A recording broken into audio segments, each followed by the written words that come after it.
Welcome back to the journey of 100 Ice Age facts. It's great to see you again in the next chapter of the story, where we continue uncovering the spectacular secrets of the Ice Age, a world harsher, more beautiful, and more ruthless than anything we've ever imagined. And to begin, part 6, let me take you straight into one of the most breathtaking moments, a scene that, if you were standing right in front of it, your heart would pound so hard it would feel as if the entire space around you were shaking. Imagine a blizzard rising like a towering wall of white, wind screaming through frozen rocks, dragging spirals of snow dust that whirl as if they're trying to swallow everything whole. Visibility drops to just a few meters. The air thickens with freezing cold. And right at the center of that storm, a terrifying scene is unfolding. A Smilodon with massive saber teeth and muscles stretched tight like steel cables is desperately leaping onto the back of an ancient bison weighing nearly a ton. The bison thrusts violently into the air, its sharp horns slicing through the thick snow, slamming into the ground so hard the ice beneath trembles. The Smilodon roars, its claws digging deep into the thick hide, snow blasting into its eyes, yet it still charges with every last ounce of strength it has left. This is a life and death moment, where both survival and death hang by a single breath. And that is also the spirit of all of part 6. The most brutal battles, split-second survival choices, the rawest truths of the Ice Age world. Today, we will explore the insane clashes between predator and prey, the confrontations where both evolution and instinct are pushed to their limits, creatures that seem impossibly powerful, yet have moments of astonishing vulnerability, and the secrets that only a harsh, frozen world could create. If you're ready, let's step into fact number 51, the moment when the Smilodon executes the boldest attack in the entire Ice Age. The blizzard is pouring down into the valley like a whiteout nightmare. The wind howls in violent bursts, hurling massive sheets of snow into the air. Visibility is reduced to just a few meters, and the ground shivers slightly with every strong gust. This is the moment when any creature would seek shelter, but not the Smilodon. Right in the center of that storm, it is preparing to execute the most desperate attack of its life. Unlike modern big cats, the Smilodon cannot chase prey over long distances. It doesn't have speed, but it does have explosive power, a decisive finishing strike, incredible leaping strength, the ability to stalk in low visibility, and in a blizzard, it becomes a ghost. The whiteout hides its massive body. The chaotic wind keeps the bison from smelling danger. The slippery ground helps the Smilodon slide faster as it launches its attack. In the Ice Age world, the survivor isn't the fastest, but the one who knows when to strike. The bison the Smilodon is stalking weighs at least 900 kilograms, with horns as sharp as curved spears. A precise hit could break the Smilodon's bones, launch it a full meter into the air, crush its organs in a single blow. But today, the bison has wandered away from the herd, disoriented by the storm. This is the rare window of opportunity the Smilodon has waited for all week. The wind blows from the bison's back toward the Smilodon. This means its scent won't be detected. Its footsteps are swept away. Its shadow is erased by the white brightness of the snow. The Smilodon inches forward, its muscles tightening like a drawn bow. Its nearly 28 centimeters saber teeth slightly visible beneath the crust of snow frozen on its face. Every movement is terrifyingly precise. When the bison lowers its head to nudge the snow, searching for direction, the Smilodon leaps. No roar, no hesitation, only a black blur slicing through the white storm. It shoots off the ground like a living arrow, all 400 kilograms of its weight pouring into a single leap.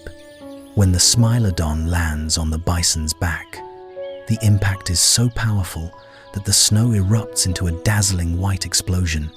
Many people think a Smilodon would go straight for the neck, but a bison's neck is too thick, with forward slanted bones that could snap the saber teeth if bitten at the wrong angle. The Smilodon is smarter than that. It lunges forward, using the strength of its forelimbs to force the bison downward, then bites into the area below the shoulder, where the muscle is softer, blood vessels are close to the skin, the ribs aren't too thick. A single bite in the right spot can weaken the bison rapidly. The bison does not fall. It surges upward in a burst of desperation. One violent buck throws the Smilodon off balance. The Smilodon is hurled to the side, its body twisting in the air before crashing into a thick layer of snow. If the ground hadn't been soft, that fall could have shattered its ribs. The bison turns, horns aimed directly at its attacker. One clean strike, and the Smilodon would die. As the bison charges, the Smilodon digs its claws into the snow and slides backward. The slick ice allows it to glide away quickly, dodging the horns by only a few centimeters. A cold gust bursts past as the horns slice through empty space.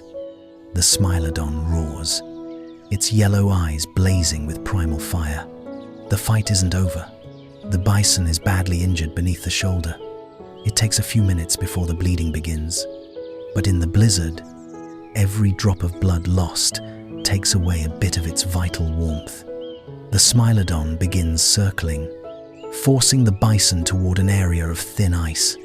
One more slip, one last jump, and this time it bites deeper. The bison bellows in agony, collapsing into a thin layer of snow that shatters into scattered chunks. The storm swallows the remaining sounds. The Smilodon has won, but it only won because it dared to stake its entire life on the perfect moment. Without the blizzard, the Smilodon couldn't get close. The bison would detect its scent. Visibility would be too clear, the ground too firm to slide. The herd would hear any noise. A storm is the enemy of every creature, but also the secret ally of the one who knows how to use it. The truth of the Ice Age. Survival comes not from strength, but from understanding the context of nature.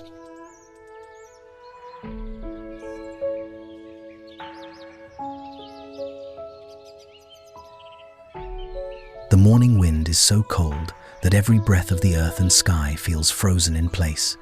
Thick fog blankets the icy grasslands, forming a white layer floating less than a meter above the ground.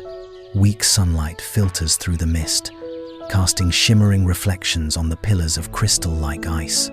In that stillness, a young mammoth, only a few months old, stands pressed tightly against its mother. The young mammoth trembles in the wind, and because of something far more dangerous than the wind. A heavy, metallic stench, unmistakable for a top-tier predator. The smell of a short-faced bear. Not far ahead, beneath the fog, a massive shadow is approaching. It stands over 3 meters tall when upright. Its long body and extremely long legs give it terrifying speed in a straight run. Its sense of smell is nearly flawless. One swipe of its paw can shatter a horse's skull, break a bison's ribs, send a human flying off the ground. The short-faced bear doesn't hunt in packs like wolves. It fights alone, and it is so confident it doesn't bother hiding itself. It steps through the mist, as if knowing nothing alive is strong enough to stop it. The mother mammoth lifts her trunk, letting out a deep, long rumble, a sound that is part warning, part threat, and part trembling fear. It is the sound of fear, determination, and maternal instinct stronger than ice itself. She knows.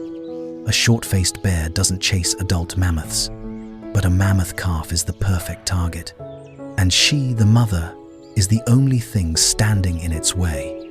The short-faced bear doesn't waste time circling. It lowers its head slightly, stretches its long legs, and charges. Its speed far surpasses any predator of similar size. Snow erupts in white streaks behind it.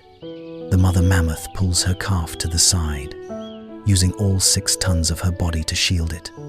But the bear still barrels forward, not to attack immediately, but to test the opponent's reaction. When close enough, the bear rears up, towering like a living monolith. It swings its front paw down with terrifying force. The mother mammoth tilts her head, her curved tusks sweeping upward, forming an arc like an ivory blade. Boom! The two forces collide. Snow trembles. Mist bursts outward in rings of white. The mother mammoth is pushed half a step back, but the bear is grazed along the shoulder by her tusk, leaving a long, dark streak of red. The battle has officially begun. Mammoths are massive, but slow. The bear knows this. It no longer attacks from the front. It slips to the side, so quickly that its enormous body seems to blur within the fog. The mother mammoth cannot turn in time. The bear grabs her back leg with claws sharp as knives. The mammoth roars, a cry so loud that the distant herd hundreds of meters away can hear it. Blood drips onto the snow, and this is the moment the bear hopes to break the giant's balance. Through the pain, the mother mammoth slams her foot into the ground with all 6 tons of force. The earth erupts as if struck by a divine hammer. Mist shoots upward in a pillar of white. The bear loses its footing as the ground shakes violently. This is the opening. The mother mammoth swings her tusks, striking sideways like a curved scythe carved from frozen ivory. The tip of the tusk scrapes across the bear's thick fur, forcing it to stumble back. The short-faced bear is no fool. It is an apex predator because it knows when to stop. It smells the blood of its own wound, the fear of the mammoth calf, the desperate determination of the mother mammoth. But it can also sense the mammoth's tusks can pierce bone. One strike to the chest could kill it. This fight is no longer profitable. It steps back slowly, then turns around, melting into the white fog as if it had never been there. Blood drips onto the snow. Heavy breaths escape in thick clouds. The mammoth calf moves close to its mother, touching her leg with its small, trembling trunk. The mother mammoth did not win with strength. She won with resilience, willpower, and a maternal force stronger than any claw or fang. Many people think mammoths were gentle giants, but when their young are in danger, they become colossal warriors, willing to face the deadliest predators on Earth. The Ice Age was not just a battlefield for the strong. It was also a place where maternal love forged the greatest victories.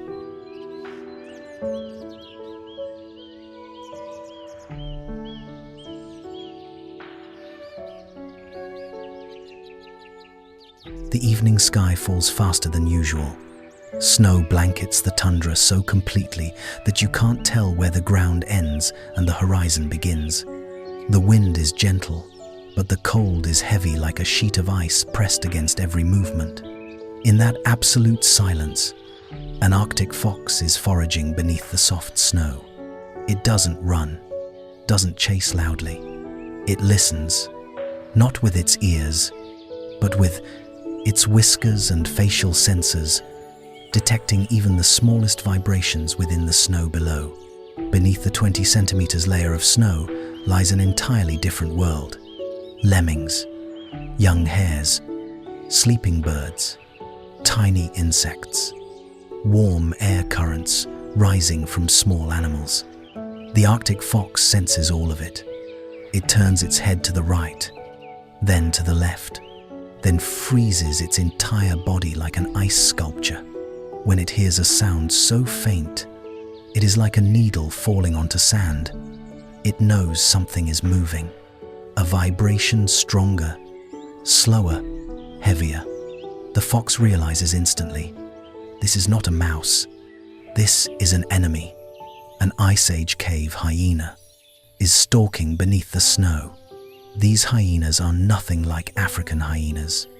They are larger, their jaws stronger, and most importantly, they can dig through snow with incredible speed, carving tunnels for ambush. The fox understands that it is standing right above the predator's roof. The hyena detects scent filtered downward through the snow. It crawls silently through its tunnel, moving inch by inch. Its claws scrape lightly against the snow, making sounds far too faint for human ears. But the fox hears them. The fox stands still, listening as if time itself has stopped. It begins stepping left, but extremely lightly, so it won't send vibrations downward. No warning, no growl, only a soft whump. As the snow surface behind the fox collapses, the cave hyena bursts upward from below, jaws wide, yellow eyes blazing with hunger. The fox leaps to the right, skidding across the soft snow, its claws gripping the ice like tiny runners. The fox cannot outrun a hyena in a straight chase, but it has a unique tactic. It dashes toward a patch of soft snow, then suddenly dives headfirst into it, using its light body to glide through the powder like a fish swimming underwater. The hyena cannot do the same. Its body is too big, too heavy, not flexible enough. It loses the fox completely. The hyena lowers its head to sniff. The fox holds its breath beneath the snow. Its heartbeat slows almost to a temporary hibernation, so it produces no air vibrations. The hyena sniffs again, closer. But that is exactly its risky moment. When it lowers its head, it presses its weight closer to the weak layer of snow. A portion of snow beneath its feet begins to crack. The fox hears it. The fox blasts upward from beneath the snow. A sudden, explosive leap. Snow erupts into a white column, splattering across the hyena's face. For a few seconds, the hyena is blinded. Its eyes cannot open in the swirl of the mini snowstorm. The fox seizes the golden moment, turns, runs, vanishes into deeper snow where the hyena struggles to move. The hyena steps into snow up to its belly. Its massive body sinks, forcing it to burn twice as much energy with each movement. Meanwhile, the fox, light as a leaf, runs across the snow's surface without sinking much at all. The distance grows and then disappears entirely. The hyena roars in frustration, but the sound is swallowed by the fog. The fox stops within a snowy forest. It pants, its belly rising and falling with the rhythm of survival.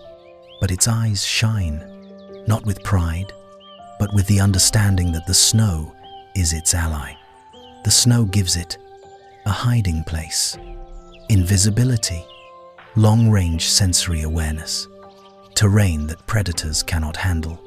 In the Ice Age, the survivor is not the strongest, but the one who turns the environment into a weapon. No roar, no blood, no violent clash, only snow and silence. But within that silence, the Ice Age is still a battlefield of survival.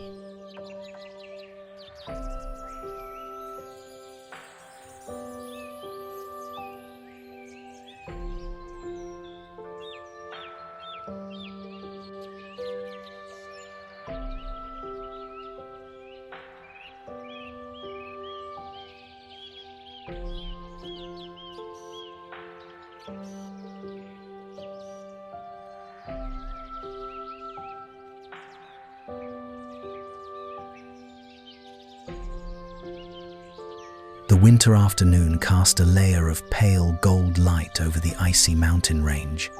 Wind roared through the cracks between rocks, carrying with it deep, muffled sounds like drums echoing from the heart of the earth.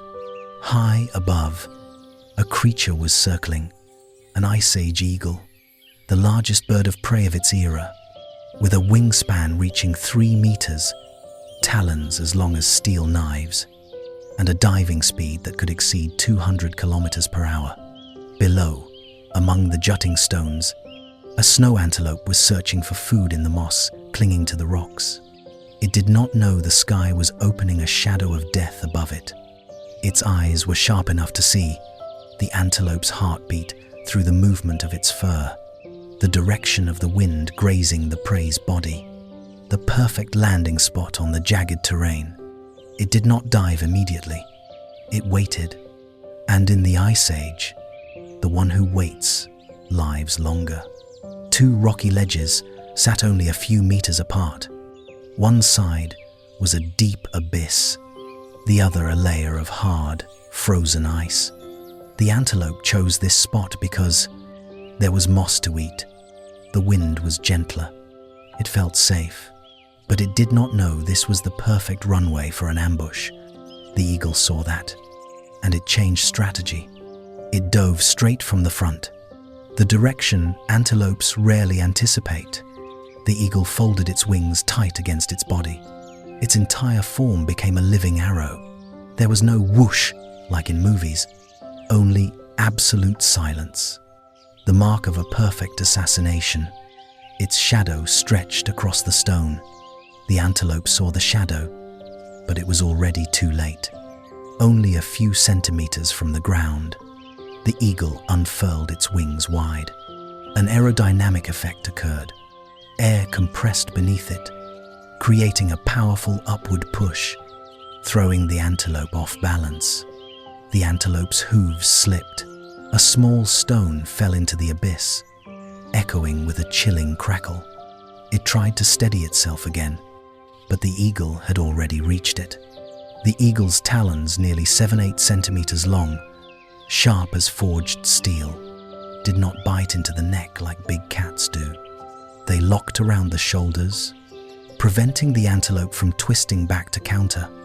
This was the strategy of intelligent predators. A lock, then a twist to force imbalance. When trapped, the antelope didn't try to run. It jumped, a powerful upward burst, strong enough to throw the eagle off balance for a split second. Scientific truth: the snow antelope has extremely strong hind legs for leaping on steep terrain. Meanwhile, the icy, slippery surface caused the eagle's grip to slip just slightly. It was the rare moment when prey regained the advantage. After the jump, both the eagle and the antelope fell off the rocky ledge. Wind slammed against their faces. Everything spun. The antelope fell uncontrollably. It had no wings, no glide, but the eagle rotated like an acrobat who had trained for 1,000 years. It angled its wings 30 degrees, caught the wind, and shifted from a vertical fall to a diagonal glide. While the antelope dropped straight down, the eagle had already regained control. The antelope struck a lower rock ledge, rolled several times, and collapsed, unmoving. The eagle landed gently right after, needing no additional strike. It knew the fall was enough. No need to waste extra energy. Just wait for the prey to go still, and it would be food. In the Ice Age, a wise predator saves strength rather than flaunting power. The eagle didn't win by force. It won through speed, momentum, understanding of terrain, patience, and choosing the optimal attack angle, manipulating air as a weapon. In the frozen world, the sky itself is an invisible blade, and the one who commands it is the one who rules.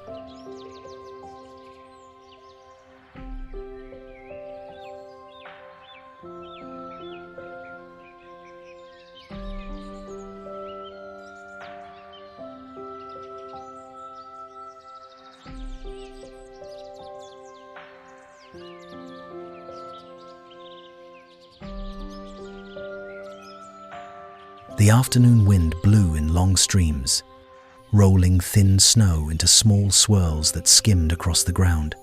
The sky was a dull grey, warning that an early cold night was coming. Across the vast frozen plain, every sound was swallowed, except for the pounding footsteps of a pack of dire wolves.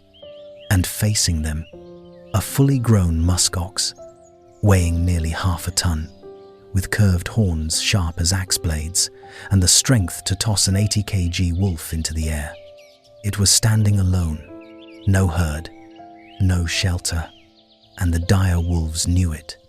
Unlike modern grey wolves, dire wolves hunted using a shrinking circle formation. They did not rush the prey head-on. They spread out into an arc, kept a safe distance, moved slowly but steadily, forced the prey into a zone where escape was impossible. The musk ox backed up little by little, a sign that it understood it was being surrounded. The musk ox's horns grew outward, then curved downward, forming an upward-facing arc like a double-bladed axe. If wolves attacked from the front, they risked being pierced through the chest, tossed into the air, or having ribs shattered. The dire wolves didn't want to lose a single member. They weren't stupid, and they didn't take reckless risks. They rotated their circle. One dire wolf moved closer from the right. No hard landing, no real attack. It was only measuring the angle. But the musk ox understood the intention. It rumbled a low growl, kicked chunks of ice aside with its front hooves, and charged diagonally to the right. A loud thud echoed out, the force of the blow sending snow into the air like a burst of white smoke. The wolf jerked back. It knew that a single mistake meant death. The dire wolves didn't need to win immediately. They only needed to make the musk ox run, force its heavy body to lose heat, make its legs sink deeper into the snow, wear it down minute by minute. They began barking, pressuring from multiple directions, pushing the musk ox toward the path they wanted. The musk ox made a mistake again. It ran into an area with thinner ice.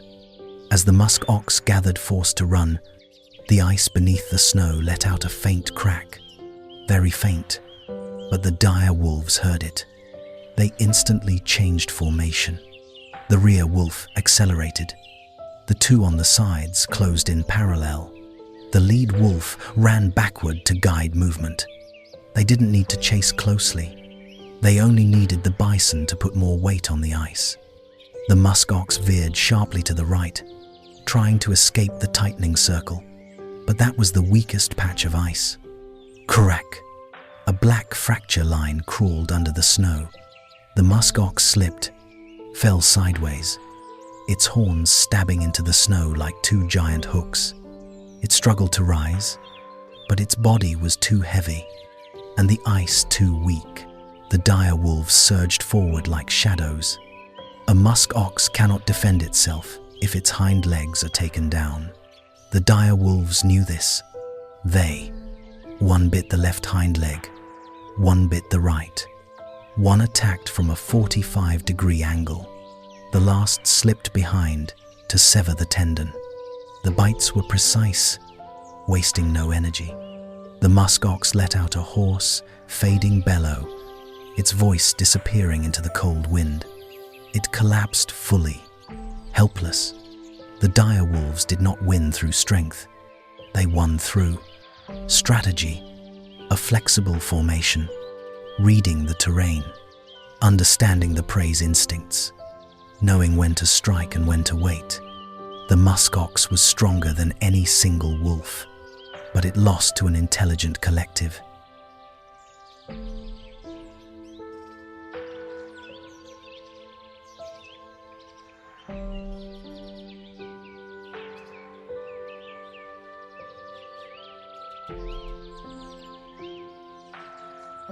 Night had fallen. The frozen forest sank into a cold, deep blue-black, with only the moonlight slipping through thin layers of mist drifting between the branches. It was the hour when most animals sought shelter, but the megaglaciers, the giant antlered deer of the Ice Age, was quietly making its way through the woods. Its massive antlers, spanning more than 3.7 meters, caught the moonlight and reflected it in two silver arcs. What it didn't know was that just a few dozen meters above, on a high branch, a shadow was lying in wait. The ancient puma, the Ice Age mountain cat, a swift, large feline, with sharp whiskers, curved claws built perfectly for hunting in the dark.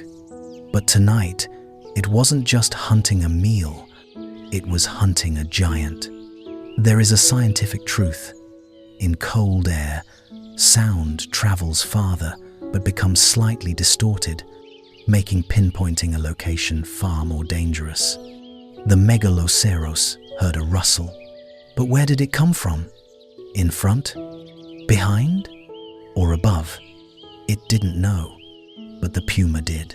The puma's ears adjusted to the tiniest vibrations, distinguishing the sound of falling snow from the crunch of hooves pressing into it. This startled the megaglaciers. Most big cats attack from behind, but the ancient puma had its own method. It leaps from a tree at a diagonal angle, aims for the neck, the one place unprotected by antlers, uses the momentum of the fall to multiply its strike force. A flawless tactic if the prey were smaller. But tonight, the target possessed something no other Ice Age creature had. A pair of antlers wide as wind turbines, each tine strong enough to toss a wolf aside. The puma pushed off the branch. In an instant, it became a black streak slicing through the mist. Wind hissed through its thick fur. Its eyes widened. Its claws angled forward. A perfect strike. Until the megaglaciers did something no one would expect. You think a giant deer is slow? Not true. The megaglaciers had an extraordinarily flexible neck joint, a trait shared only by a few ancient deer species. The moment the puma dove, the deer snapped its head to the left, fast as lightning tearing through the night. The antlers swept across. A whoosh echoed through the forest. The puma couldn't change direction in time. Thud! The antlers struck the puma's body with tremendous force. Not enough to kill, but enough to send it flying into a nearby tree. Snow rained down from the impact. The puma let out a low groan. It wasn't defeated, but the megaglaciers' sudden head turn told it this was no easy prey. The megaglaciers stepped back into a patch of strong moonlight, its antlers gleaming like twin silver blades. The puma sank into the darkness between the tree roots. One side, strength plus light. The other, speed plus shadow. The forest had split into two worlds, and whoever misstepped by half a stride would die. No longer risking another aerial strike, the puma switched to classic forest hunter tactics. Attack low, target the legs, bring the prey down, then finish at the throat. But the megaglaciers had learned from the first strike. It slammed its hooves into the ground. Boom! Snow burst upward like a cloud, blinding the puma. The puma was caught off guard. Its leap went off course, and this was the moment the megaglaciers countered. The deer turned its head, angling the most curved tine toward the puma. Not to stab, but to fling. The antler tine smashed into the puma's shoulder, sending it skidding across the snow, its breath rising in a white column. It stood up, but limping. The hunt was ruined. The puma stared at the deer for a long moment, then slipped into the darkness, vanishing like a ghost into the night. The megaglaciers survived not through brute retaliation, but through its flexible, rotating neck, its ability to read movement through the air, its choice to stand where the moonlight gave it an advantage. its use of snow as a screen to disrupt low strikes. The puma was strong, fast, but the deer had strategy. In the darkness, strategy shines brighter than claws.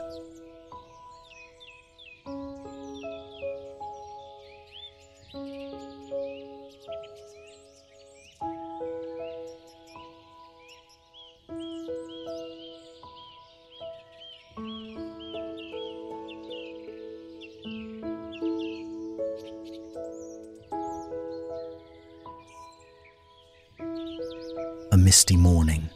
The first light of dawn had only just brushed across the patches of ice on the ground, casting a pale orange glow as cold as freshly forged steel. On a snow-covered hillside, an ancient deer, Ice Age deer, had been taken down during the night.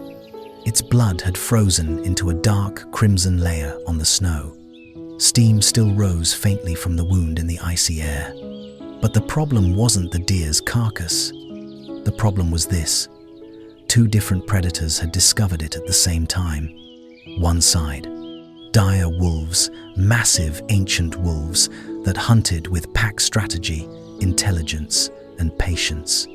The other side, Chasmaporthetes, the Ice Age hyena, one of the rare species fast enough to chase prey over long distances. With a powerful bite, jaws hard as steel, and a viciousness unmatched when competing for a carcass, the dire wolves arrived first. Three large wolves stood in a wide V formation, heads lowered, tails raised in warning posture. They did not eat. They waited for the alpha to decide. But as the alpha stepped toward the deer, a clack, clack, clack echoed from the hillside. It was the sound of hyena claws striking stone, signaling one thing. It had come to claim the prize. One wolf facing one hyena, not guaranteed to win. But three wolves? The hyena still approached, shoulders lowered, its golden eyes narrowed, jaw muscles tight. The wind carried with it the scent of blood and the scent of a challenger. The dire wolves growled a warning, but the hyena did not stop. The wolf on the right circled behind the hyena, trying to cut off its retreat, but the hyena didn't turn its head toward it. It simply accelerated, a sudden burst so fast that ice scattered into a spray of white. It ran in an arc, breaking the wolves' V formation, forcing the other two wolves to split apart. The battle hadn't even begun, yet the dire wolves' formation was already shattered. Dire wolves were tactical predators. They knew hyenas were strongest in a direct fight. The alpha let out a short howl. Immediately, the other two wolves, one ran upward onto higher ground, one backed up to create space, together forming a cross-cut angle against the hyena's path. The hyena understood. It was facing organized minds. The clash point lay right beside the deer carcass. Bam! A wolf lunged from the left, jaws wide, aiming for the hyena's shoulder. The hyena snapped its head around with lightning speed, biting directly onto the wolf's muzzle. The sound of teeth striking bone echoed sharp and cold. The wolf yelped and retreated. The hyena knew the law of the wild. Attack the front legs, and you cut the enemy's power to strike. It lunged forward, clamped onto the foreleg of the second wolf, and pulled with enough force to flip a 180-pound body off balance. The dire wolf crashed into the snow, sending up a burst of white powder. The second wolf was injured, but the fight was far from over. This was what set the dire wolves apart. They knew how to use their body weight as a weapon. The alpha charged forward, not biting, but slamming its shoulder into the hyena's flank, a strike more like a deer or a horse. The hyena lost balance, rolling down a short stretch of snowy slope, stopping a few meters from the carcass. Both sides went still, breaths heavy, warm vapor rising from their mouths. The battle was perfectly balanced. The hyena licked the blood from its teeth. It looked at the three wolves, then at the deer carcass, then at the wound on the front leg of the wolf it had bitten. It understood one thing. If it fought on, it could win. But winning would come at a steep cost. Serious injury, loss of speed, inability to hunt other prey, risk of being taken by bears, American lions, or giant eagles. It withdrew, not out of defeat, but out of the smartest form of survival. The dire wolves did not chase. They understood as well. 10 more seconds of fighting, and one of them might die. Both sides were victors, because both sides were alive. Dire wolves had formation. The hyena had stronger jaws. Both understood. Fight too deeply, die. Take a reckless risk, lose territory. The ultimate victory is simply staying alive in this brutal world. The Ice Age was not a place for the undefeated. The Ice Age was a place for those who could calculate.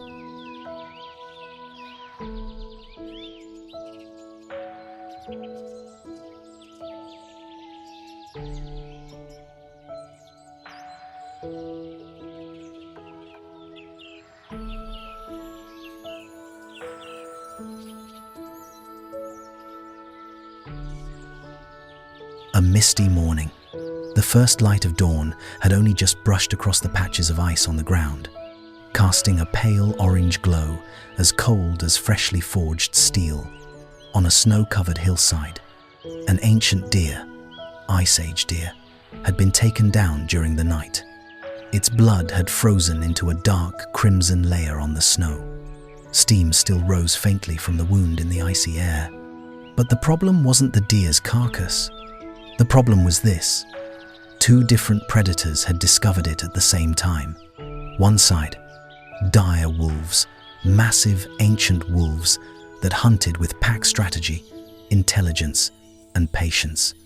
The other side, Chasma porthetes, the Ice Age hyena, one of the rare species fast enough to chase prey over long distances, with a powerful bite, jaws hard as steel, and a viciousness unmatched when competing for a carcass.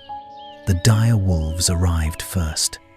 3 large wolves stood in a wide V formation, heads lowered, tails raised in warning posture.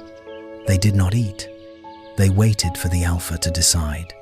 But as the alpha stepped toward the deer, a clack, clack, clack echoed from the hillside. It was the sound of hyena claws striking stone, signaling one thing. It had come to claim the prize. 1 wolf facing 1 hyena? Not guaranteed to win. But 3 wolves? The hyena still approached, shoulders lowered, its golden eyes narrowed, jaw muscles tight. The wind carried with it the scent of blood and the scent of a challenger. The dire wolves growled a warning, but the hyena did not stop. The wolf on the right circled behind the hyena, trying to cut off its retreat, but the hyena didn't turn its head toward it. It simply accelerated. A sudden burst so fast that ice scattered into a spray of white.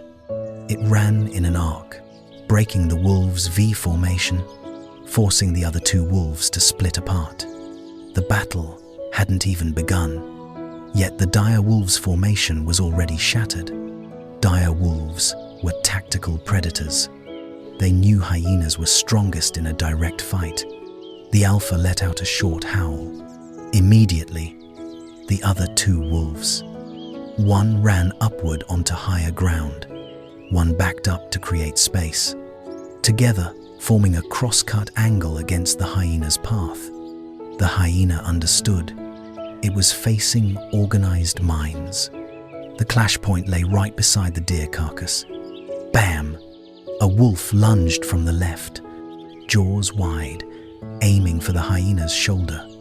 The hyena snapped its head around with lightning speed, biting directly onto the wolf's muzzle. The sound of teeth striking bone echoed sharp and cold. The wolf yelped and retreated. The hyena knew the law of the wild. Attack the front legs, and you cut the enemy's power to strike. It lunged forward, clamped onto the foreleg of the second wolf, and pulled with enough force to flip a 180-pound body off balance. The dire wolf crashed into the snow, sending up a burst of white powder. The second wolf was injured, but the fight was far from over. This was what set the dire wolves apart. They knew how to use their body weight as a weapon. The alpha charged forward, not biting, but slamming its shoulder into the hyena's flank, a strike more like a deer or a horse. The hyena lost balance, rolling down a short stretch of snowy slope, stopping a few meters from the carcass. Both sides went still, breaths heavy, warm vapor rising from their mouths. The battle was perfectly balanced. The hyena licked the blood from its teeth.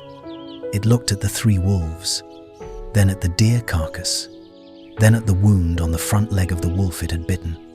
It understood one thing. If it fought on, it could win, but winning would come at a steep cost. Serious injury, loss of speed, inability to hunt other prey, risk of being taken by bears, American lions, or giant eagles. It withdrew, not out of defeat, but out of the smartest form of survival. The dire wolves did not chase. They understood as well. 10 more seconds of fighting, and one of them might die. Both sides were victors, because both sides were alive. Dire wolves had formation. The hyena had stronger jaws. Both understood. Fight too deeply, die. Take a reckless risk, lose territory. The ultimate victory is simply staying alive in this brutal world. The Ice Age was not a place for the undefeated. The Ice Age was a place for those who could calculate.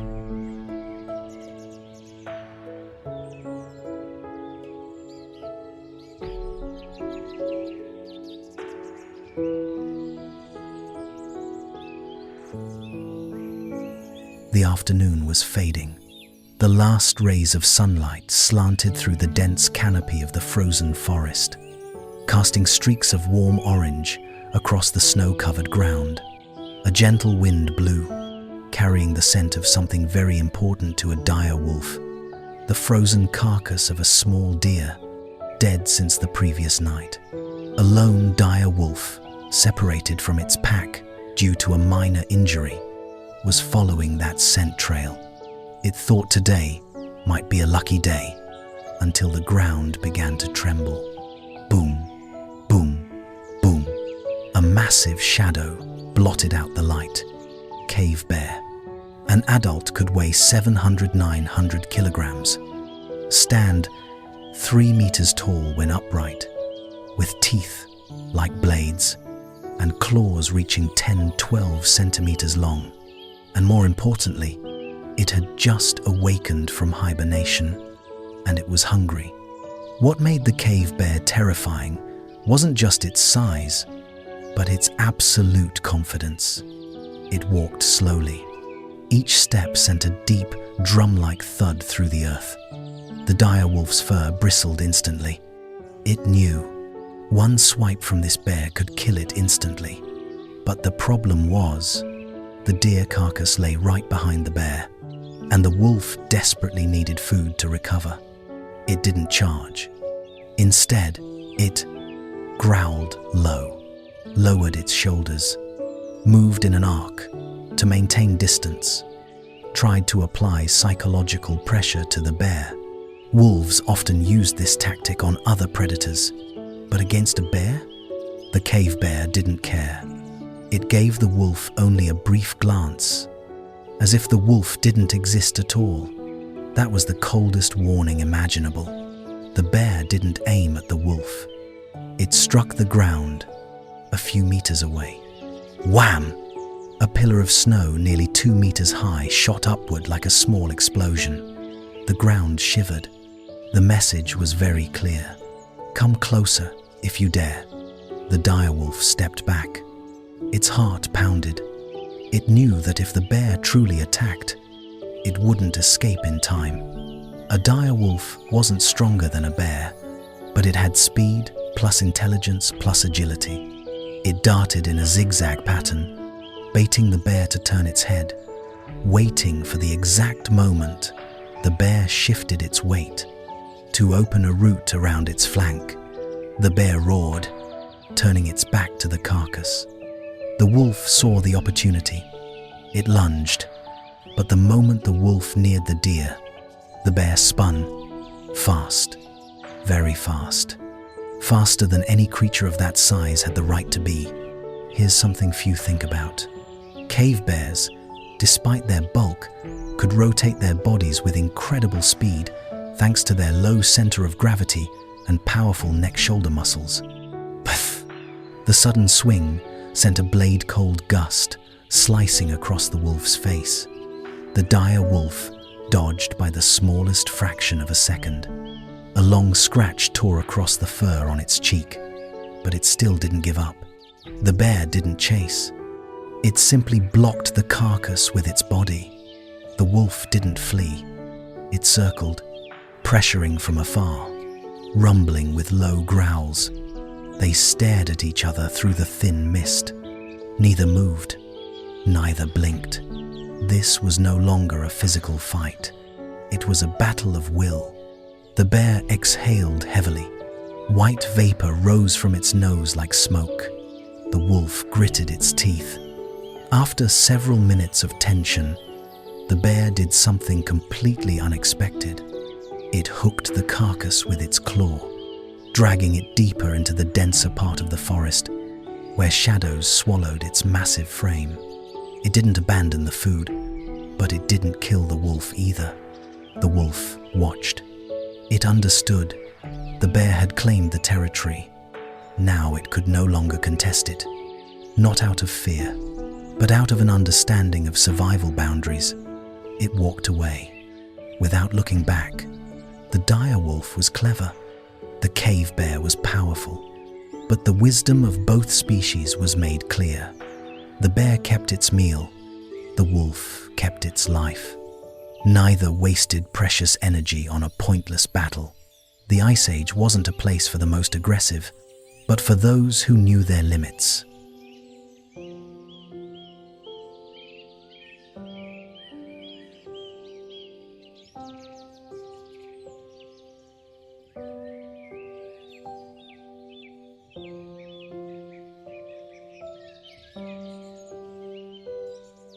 The afternoon was fading, the sky tinted with the pale gold of the day's last light. Spilling over the frozen forests, a soft glow that was beautiful, yet chilling to the bone. On a small, snow-covered mound, a young dire wolf was practicing walking around its den, happily playing with dried branches while its mother hunted nearby. It was only a few months old, its legs still trembling slightly on the ice, but its eyes shone with curiosity for the vast world around it. That was also when other eyes were watching it. From above, amid the harsh winds sweeping across the mountainside, an adult Ice Age eagle was circling. Its wings, nearly 3 meters across, cast a shadow over the wind itself. Its eyes locked onto the wolf pup, a perfect meal. It observed the distance between mother and pup, the direction of the wind, the dive angle, the openness of the ground, obstacles. When the mother wolf chased the scent of a distant deer, the eagle folded its wings. No sound, no warning, only the shadow of death stretching across the snow. The wolf pup didn't see the eagle, but it sensed something. The air grew heavy. The wind shifted rhythm. The ground trembled slightly. A dark flicker crossed the snow. It looked up. In the wolf pup's eyes, the sky seemed torn open by a colossal arrow. The dive was nearly silent. Only when it was 4 meters from the ground did the air burst with a sharp whoosh as it was ripped apart. 8-centimeter talons opened, aimed straight at the pup's back. A perfect strike. A quick kill, if not for the mother wolf's howl. Her howl rang out from afar, a call carrying every ounce of fear and protective instinct she possessed. The mother wolf charged like a grey streak through the frozen forest, her eyes burning red like embers. She raced forward with terrifying speed, snow exploding beneath her paws. But the eagle was already above the pup. When the talons were only centimeters away, the mother wolf didn't leap at the talons. She leapt at the eagle's body, using her full weight to knock its dive off course. Thud! Both tumbled across the icy ground. Snow burst into a white arc. The eagle twisted mid-roll, its talons scraping the earth with a sharp hiss. The pup backed into the brush, shaking violently. The eagle rose first.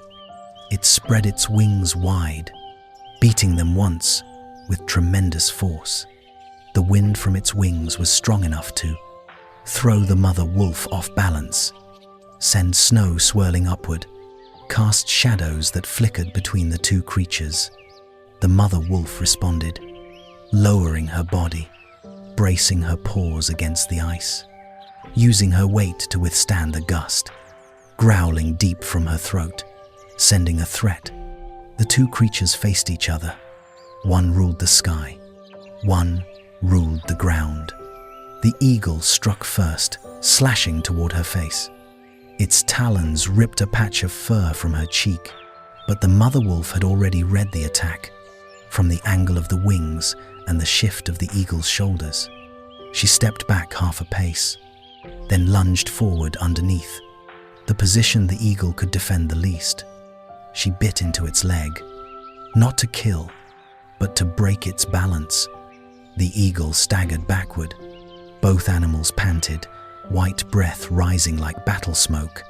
The mother wolf stood shielded in front of her pup, shoulders raised, teeth bared. The eagle looked at her, then at its injured talon, then toward the distant forest, where the wolf pack would soon return if they heard the howl. It understood. It could not continue. The eagle beat its wings, gained height, and flew away, leaving behind a blast of icy wind and the scent of defeat.